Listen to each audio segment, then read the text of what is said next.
सबसे पहला झूठ ये कहना कि 144 वर्ष बाद हो रहा है। कि नेताओं का एक वर्ग ऐसा है जो धर्म का मखौल उड़ाता है। ये वही लोग हैं जो हिंदू धर्म और सनातन धर्म को कोई कोरोना कहता था। एक तरफ महाकुंभ तीर्थ यात्रियों पर हमले हो रहे हैं, दूसरी तरफ कुंभ के आयोजन और प्रयोजन पर जहर उगला जा रहा है। कुंभ की शुरुआत से ही अखिलेश यादव ने पूरी ताकत लगा दी कुंभ को बदनाम करने के लिए। हिंदुओं की आस्था के महापर्व पर उंगली उठाने के में उन्हें जरा भी हिचकिचाहट नहीं हुई। एक बार फिर अखिलेश मियां ने महाकुंभ को जो जहर उगला है वो आप सुनिए। तो महाकुंभ जैसा आयोजन किया, उसमें भी झूठ बोला। ये कुंभ हर 12 साल बाद होता है, ये कोई नई बात नहीं है।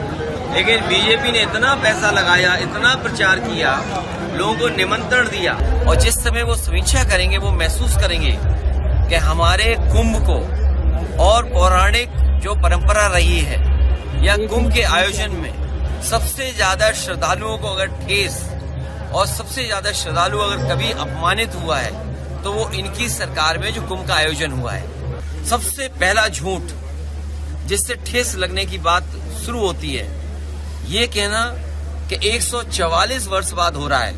अगर ये बात उन्होंने पहले कही 144 साल बाद पहली बार हो रहा है तो उनके घोषणा पत्र और उनका जो बजट अभी आया उस बजट की स्पीच में आप देखेंगे दूसरी लाइन ये लिखी है कि कुंभ का जो आयोजन है वो हर इतने वर्षों के बाद होता है, 144 वर्षों के बाद ही होता है, 12 वर्षों के बाद ही होता है।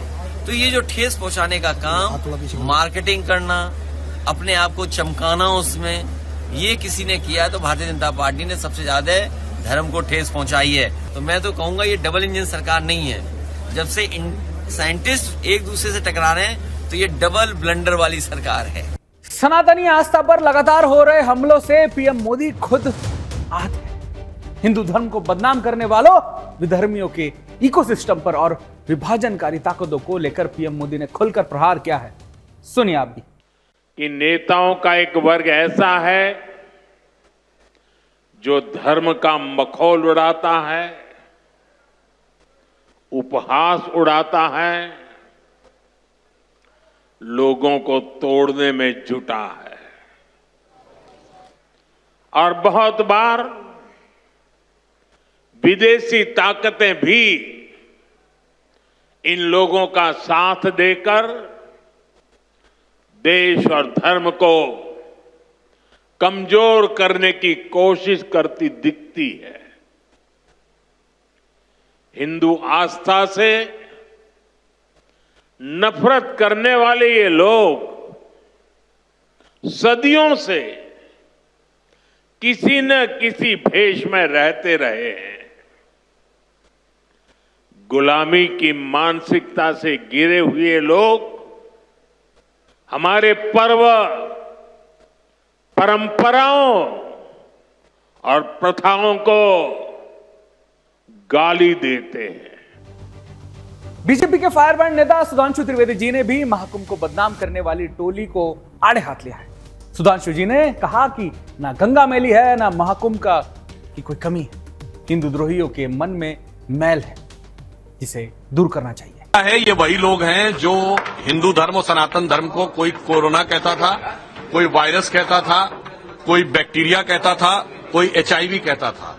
तो वास्तविकता ये है कि वो उनके मन में गंदगी भरी हुई है, पानी में दिखाई नहीं पड़ रही। और मैं एक लॉजिकल बात पूछता हूं, 60 करोड़ लोग स्नान करके गए हैं। अगर उनकी बात मानी जाए तो अखिलेश यादव जी तो पढ़े लिखे हैं, विदेश से पढ़ के आए हैं, तो 10% लोगों को तो बीमार पड़ना चाहिए था।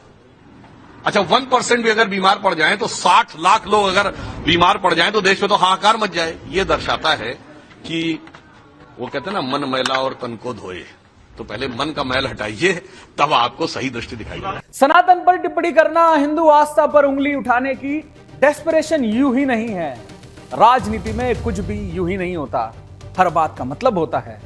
इसका सीधा सा फंडा है, जहर फैलाओ कुर्सी बचाओ, जहर फैलाओ कुर्सी बचाओ। सनातन पर छिड़ी इस सियासी बहस का पूरा विश्लेषण कर रही है हमारी संवाददाता सोनम गुरुंग।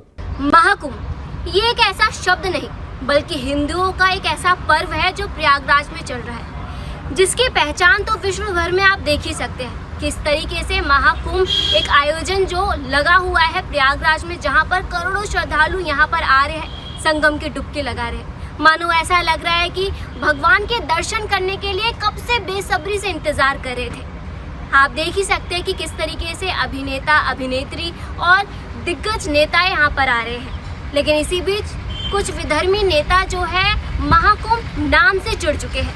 कहते हैं कि महाकुंभ मृत्यु एक कुंभ है, और यहाँ तक कि तो किसी ने ये कह दिया है कि महाकुंभ तो महाकुंभ ही नहीं है, ये शब्द ही नहीं है। लेकिन सबसे आश्चर्यजनक बात तो ये भी है कि महाकुंभ को बदनाम भी करते हैं और वहीं महाकुंभ में आके स्नान भी करते हैं। इसी को लेके माननीय प्रधानमंत्री मोदी जी ने इन नेताओं को करारा जवाब देते हुए कहा है कि महाकुंभ आस्था का पर्व है। जैसे कि आप सभी देख सकते हैं कि महाकुंभ जब से ये लगा है प्रयागराज में, तब से प्रशासन की काफ़ी सारी तारीफें हो रही है, श्रद्धालुओं को सुविधा मिल रही है, सभी आराम से संगम में डुबकी लगा रहे हैं। आम बात नहीं है ये कहना कि 60 करोड़ से ज़्यादा श्रद्धालु यहाँ आए हैं, संगम की डुबकी लगा रहे हैं।